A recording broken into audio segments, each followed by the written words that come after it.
When a major disruption like a war hits, it creates a massive shock to the economy. But the impact isn't random at all. The data shows a very clear pattern of who loses wealth and who manages to keep it. Let's start with a hard number, 1 billion. According to a World Bank analysis of just 39 countries affected by conflict, that's how many people have been pushed into hunger.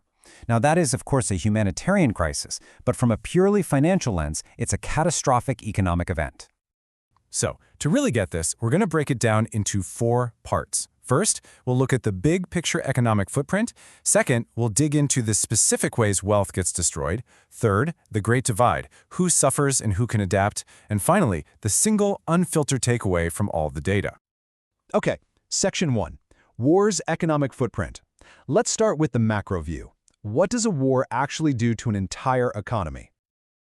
There's this old idea that war can somehow be good for the economy. The data says that's just flat out wrong. Research from the Cato Institute is crystal clear. Once you account for the destruction and the loss of life, war consistently reduces GDP per capita. The net effect is negative, period. And you've got to remember, these shocks don't just happen in a bubble. They're hitting a global system where wealth is already incredibly concentrated.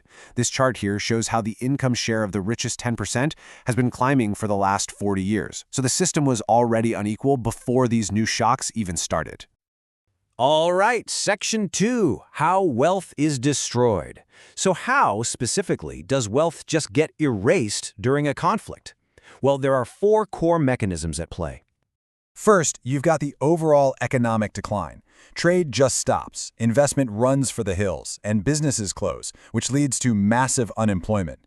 But the 2 most fundamental ways wealth gets destroyed are through physical capital, we're talking homes, factories, roads, and human capital, the loss of skills, education, and life itself.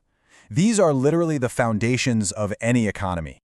And we can actually put a number on this damage. Since 2020, income per person in these conflict zones has fallen by an average of 1.8% every single year. At the same time, other developing nations grew by nearly 3%. That gap just gets wider and wider with every year the conflict drags on. Which brings us to Section 3, the Great Wealth Divide. Because the economic pain is not spread around equally, not even close, and this is really the core of the issue. This quote from an analysis by Human Act really captures the whole dynamic perfectly. The poorest suffer the most, while better-off groups often find ways to recover or adapt.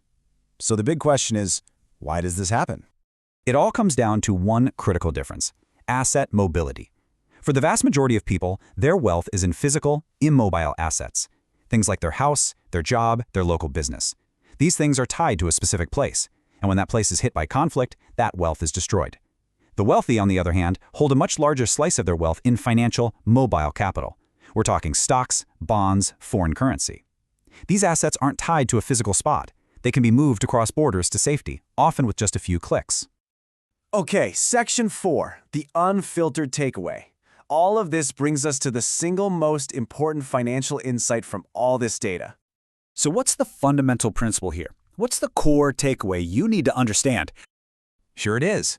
Economic shocks, especially extreme ones like war, primarily attack and destroy physical and human capital, things that are fixed in one place.